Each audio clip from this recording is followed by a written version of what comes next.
Sebenarnya penciuman anjingmu nggak lebih tajam dari penciumanmu. Orang sering membahas betapa penciuman anjing lebih unggul, dan mungkin ini berawal saat seorang peneliti dari abad ke-19, Paul Broca, mencap manusia sebagai non-pencium. Tak seorang pun pernah mengadakan pengetesan indera untuk mendukung teori ini, tapi orang masih mempercayainya. Yang benar adalah masing-masing hewan bisa mengenali jenis bau yang berbeda. Ada sebuah eksperimen yang dilakukan di mana sukarelawan manusia harus melacak bau. Para peneliti mencelupkan tali ke dalam esens coklat, lalu ditaruh secara zigzag melintasi lapangan rumput. Sukarelawan nggak diizinkan memakai indera lain, telinga mereka disumbat dan mata mereka ditutup. Mereka bahkan memakai sarung tangan tebal dan bantalan lutut. Kesimpulan yang diperoleh adalah, meski penciuman kita nggak setajam anjing, kita bisa mengikuti jejak bau dan akan menjadi lebih terampil jika berlatih.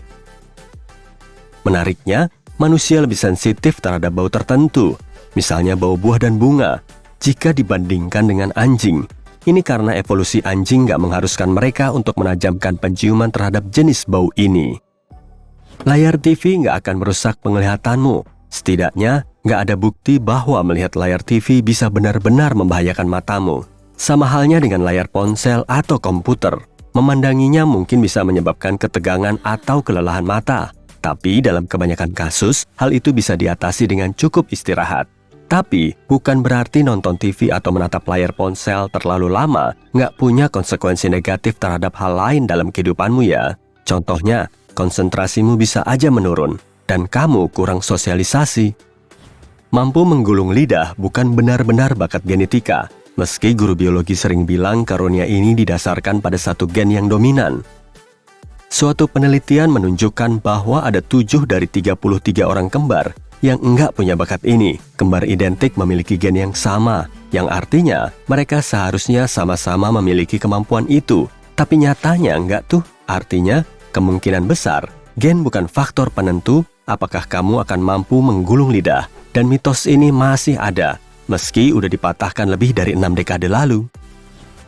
Kamu bisa demam kalau keluar dengan rambut basah. Ini juga mitos. Demam bisa terjadi karena ada virus di dalam tubuh kita. Rambut basah juga bukan hal yang membuatmu menarik bagi berbagai kuman yang mengintai di sekitarmu. Kebanyakan orang percaya ini benar karena mereka A. Mendengarnya dari orang tua mereka, B. Mengaitkan pergi keluar saat rambut basah dengan jatuh sakit, karena secara umum kamu lebih terpapar kuman ketika di luar. Nggak ada orang yang benar-benar bersendi ganda. Beberapa individu punya bagian tertentu yang sangat lentur di tubuh mereka sehingga bisa, misalnya, menyentuh dagu dengan siku mereka atau menekuk jari-jari ke belakang.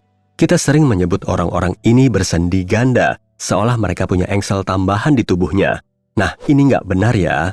Mereka punya sendi tunggal, tapi ujung tulang mereka mungkin berbentuk aneh atau jaringan ikat mereka mungkin sangat lentur.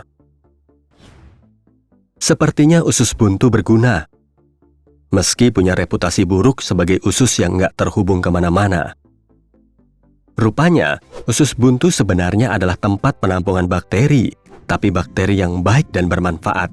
Usus buntu menyimpan mikrob yang membantu tubuhmu ketika melawan masalah dan penyakit tertentu. Dalam tahap kehidupan awal kita, usus buntu juga membantu proses pembentukan sel-sel darah putih, juga jenis antibodi tertentu. Hei, kamu tahu di mana letak lambung? Kelihatannya gampang kan? Tapi mungkin letak lambung bukan di tempat yang kamu kira. Kebanyakan orang mengira lambung tersembunyi di suatu tempat di belakang pusar.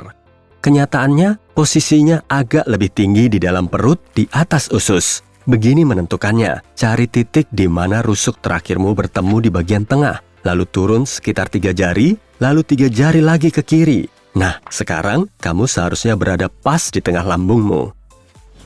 Kamu nggak punya area rasa di lidahmu.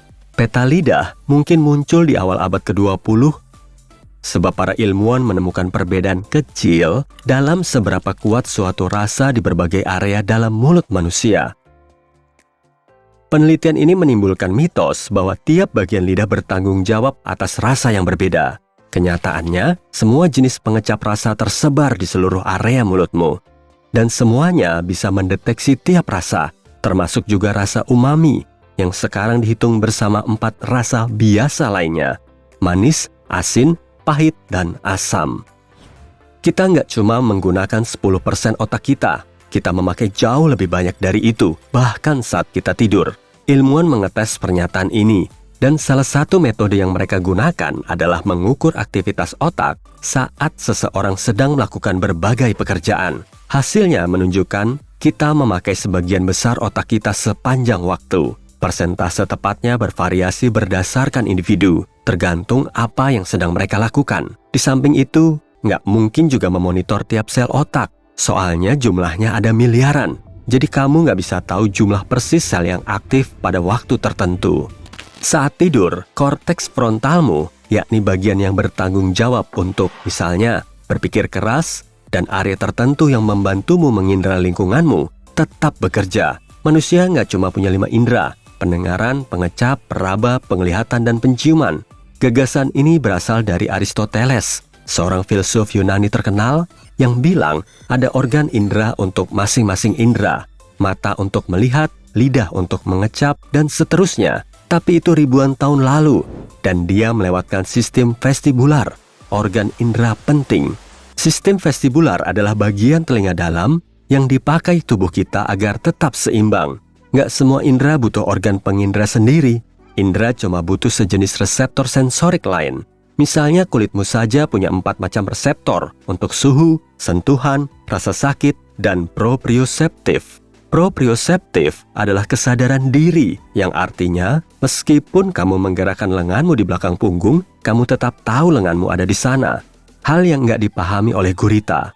Jadi, mengatakan bahwa kita punya 33 indera mungkin lebih mendekati, dan bukan 5 ya. Ini mencakup indera keseimbangan, suhu, rasa haus, dan lain-lain yang kita butuhkan untuk bertahan hidup. Kalau kamu suka membunyikan buku-buku jari, jangan khawatir. Gagasan bahwa hal ini berpotensi meningkatkan risiko masalah buku jari mungkin sejak awal masuk akal. Sebab itulah yang terjadi kalau kamu terus-menerus memberikan tekanan pada persendianmu selama bertahun-tahun. Bunyi memuaskan yang kamu dengar terjadi karena gelembung-gelembung yang meletus dalam cairan yang melumasi persendianmu. Cairan itu disebut cairan sinovial atau cairan sendi. Meski habis makan besar, kamu tetap boleh berenang kok. Kamu nggak akan mengalami kram. Gagasan di balik kesalahpahaman ini adalah makan berat akan meningkatkan aliran darah menuju perut. Dengan begitu, darah nggak akan memasuki ototmu, yang berpotensi menyebabkan kram kalau kamu berenang. Yang benar adalah, kamu mungkin nggak akan merasa begitu nyaman kalau berenang langsung setelah makan besar. Tapi aman kok kalau kamu benar-benar pengen berenang. Bahkan dianjurkan untuk makan makanan ringan kaya karbohidrat sebelum sesi renangmu. Ini akan meningkatkan energimu. Kalau mencukur bulu tubuh, kamu nggak perlu khawatir bulu itu akan tumbuh kembali dalam keadaan lebih gelap dan lebih tebal. Karena ini cuma mitos. Kamu mungkin melihat ada perubahan warna, ketebalan, atau kecepatan tumbuh bulu itu. Itu karena setelah bercukur, kamu membuat ujung folikel menjadi tumpul. Dan itu mungkin kelihatan akan terasa lebih gelap dan lebih kasar daripada sebelumnya. Tapi itu cuma persepsi. Begitu bulumu tumbuh lagi, kondisinya akan sama seperti sebelumnya. Manusia kehilangan panas tubuh melalui kepala itu sebenarnya mitos. Kamu mungkin merasa seperti itu karena kepala, dada, dan wajah kita lebih sensitif dalam hal perubahan suhu. Kenyataannya, kamu akan sama dinginnya saat keluar tanpa topi dengan saat keluar tanpa celana panjang. Mungkin kamu merasa panas terlepas dari kepalamu karena seringnya kepala adalah salah satu bagian yang kita biarkan terbuka ketika keluar.